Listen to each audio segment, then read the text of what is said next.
दोस्तों आज मैं आपको साइंस में सॉल्यूशन चैप्टर के बारे में प्रैक्टिकली बता रहा हूं और बहुत ही कम समय में पूरे सॉल्यूशन चैप्टर के सारे कॉन्सेप्ट मैं आपके क्लियर कर दूंगा। तो देखिए, सॉल्यूशन में आप तीन चीज़ों के बारे में जरूर सुनते होंगे। एक वो सुनते होंगे सोल्यूट, है ना, सॉल्वेंट, और जब लिक्विड घुल के तैयार हो जाता है दैट इज कॉल्ड सॉल्यूशन। तो आपको मैं दो तीन चीज़ें बताऊंगा इसमें। इसके पहले मैंने जो शॉर्ट्स डाल रखे हैं अपने वीडियोज़ में, तो उसके डिटेल्स भी आपको मैं इसे बता दे रहा हूँ।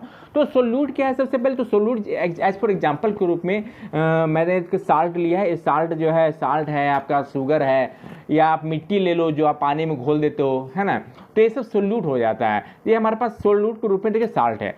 सोल्वेंट, सोल्वेंट वैसा लिक्विड जिसमें आपका सोल्यूट घुल जाता है, उसको सोल्वेंट कहते हैं। तो हमारे पास एक बिल्कुल प्लेन वाटर, प्योर वाटर है जो हम लोग पीते हैं, ये पीने का पानी है, पी भी सकते हैं, है ना।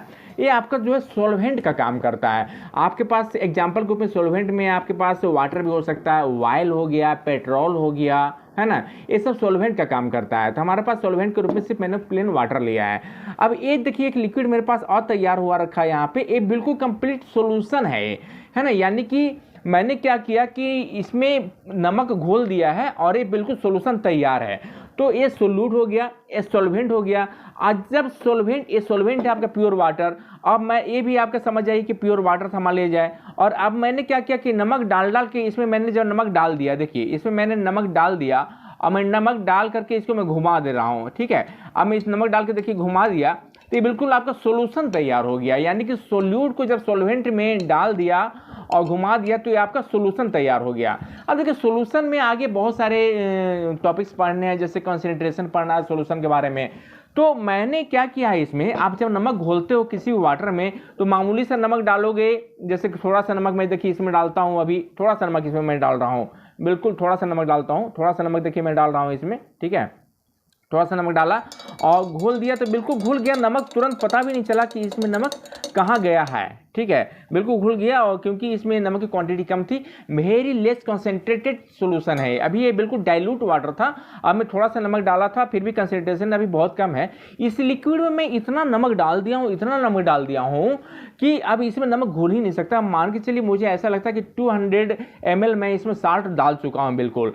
तो अब इसमें इतना डाल दिया हूँ कि अब और भी साल्ट डालूंगा तो साल्ट घुल नहीं रहा है, बिल्कुल साल्ट नीचे जाकर के बैठ गया है। देखिए मैं अपने स्पून से मैं निकाल रहा हूँ, ये देखिए दिख रहा है आपको साल्ट, ये देखिए दिख रहा है। अब इसमें घुलने का कितना भी कोशिश कर रहा हूँ, साल्ट बिल्कुल नहीं घुल रहा है। तो ऐसा सिचुएशन तब आता है जब आप किसी लिक्विड में सोल्यूट को इतना क्वांटिटी डाल देते हो, मोर देन इट्स कैपेसिटी, इसकी जो डेंसिटी है उससे ज़्यादा आप डाल दिए, यानी हाईली डेंस हो गया है, हाईली कॉन्सेंट्रेटेड लिक्विड हो गया है ना। तो इसी कारण अब इसमें कुछ भी घोल नहीं सकता है। अब साल्ट में घोलने की कोशिश कर रहा हूँ, साल्ट बिल्कुल नहीं घोल रहा है, सेम एज इट इज नीचे जाकर के बैठ जा रहा है। साल्ट कितना भी डाल दूँ अभी नहीं घोलता है। तो ये तो मैंने आपको बता दिया इनिशियली कि सोल्यूट, सॉल्वेंट एंड सोल्यूशन। ये सोल्यूट है, ये सॉल्वेंट है और ये सोल्यूशन। अब मैं आपको जो बता रहा था, एक चीज़ और मैंने आपको बताया था प्रैक्टिकली करके कि देखिए मैं इस पोटैटो को मैं इस लिक्विड में डाल रहा हूँ वाटर में, है ना, तो बिल्कुल देखिए नीचे जाकर के बॉटम में बिल्कुल सिंक हो गया है, बिल्कुल डूब गया है, बैठ गया है जाकर के।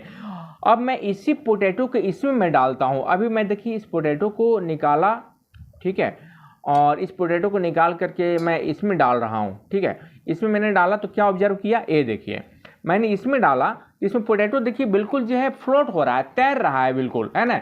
जैसे आप देखते होंगे जहाज जो है पानी समुद्र में तैरते हैं, डूबते नहीं हैं, तो ये भी बिल्कुल जो है मैं देखिए दबाने की कोशिश कर रहा हूँ, अंदर तक दाब देता हूँ और छोड़ दे रहा हूँ, फिर देखिए ऊपर आ जा रहा है, बिल्कुल फ्लोट कर रहा है, डूबेगा नहीं। तो रीजन क्या है कि ये आखिर पोटैटो इसमें नहीं डूब रहा और इसमें डूब गया। अब देखिए कोई भी चीज़ें, कोई भी थिंग्स जो होते हैं, है ना, वो किसी लिक्विड में क्यों डूब जाते हैं, ये क्यों डूब गया इसमें, वाई? तो इसका रीजन ये है कि आपका पोटैटो को देखिए हर एक मटेरियल का अपना अपना एक डेंसिटी होता है, ठीक है, चाहे लिक्विड हो, गैस हो, सॉलिड हो, जो भी हो उसकी अपनी अपनी डेंसिटी होती है।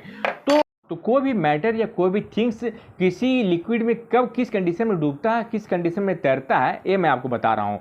तो जैसे देखिए हमारे पास ये पोटैटो है और ये हमारे पास वाटर है। तो मैंने यहाँ पर क्या ऑब्जर्व किया, यहाँ पर मैंने देखा ये पोटैटो वाटर में टोटली जो है सिंक कर गया, डूब गया, ठीक है। तो ये डूब क्यों गया, इसका क्या रीजन है? तो देखिए मैंने इसके लिए डेंसिटी होती है, हर एक मैटर की अपनी अपनी डेंसिटी होती है। तो यहाँ पे वाटर की डेंसिटी क्या है और इसकी डेंसिटी क्या है? तो श्योर सी बात है कि वाटर की जो डेंसिटी होगी और इसकी जो डेंसिटी, इसका डेंसिटी ज़्यादा है, इसकी डेंसिटी कम है है ना, और जो इसकी डेंसिटी ज़्यादा होगी, इसकी डेंसिटी कम है, तभी तो इसमें डूब जा रहा है। ये देखिए डेंसिटी ज़्यादा होने के कारण कम डेंसिटी वाले लिक्विड में डूब जाता है, ठीक है। तो यहाँ पर वाटर की डेंसिटी कम थी और पोटैटो की डेंसिटी ज़्यादा थी, इसीलिए इसमें डूब गया। अब मैं इस लिक्विड में डाल के क्या ऑब्जर्व कर रहा हूँ, ये लिक्विड में सबसे पहले बता दूँ कि इस लिक्विड में मैंने क्या किया है कि सेम क्वांटिटी में वाटर है, लेकिन इसमें मैं इतना शुगर घोल दिया, सॉरी साल्ट, है ना, बहुत ज़्यादा साल्ट इसमें घोल चुका हूँ। मान के चलिए कि मुझे ऐसा लग रहा है कि 100 या 150 ml मैं इसमें साल्ट घोल चुका हूँ। साल्ट इतना घोल दिया हूँ, इतना हाईली कॉन्सेंट्रेटेड हो गया है ये लिक्विड, है ना, कि अब इसकी डेंसिटी जो है पोटैटो की डेंसिटी से ज़्यादा हो गई है। यहाँ पर इस लिक्विड की डेंसिटी, वाटर एंड साल्ट का सॉल्यूशन की डेंसिटी मैंने क्या किया है, पोटैटो की डेंसिटी से बहुत ज़्यादा हो गया, हाईली कंसंट्रेटेड होने का कारण।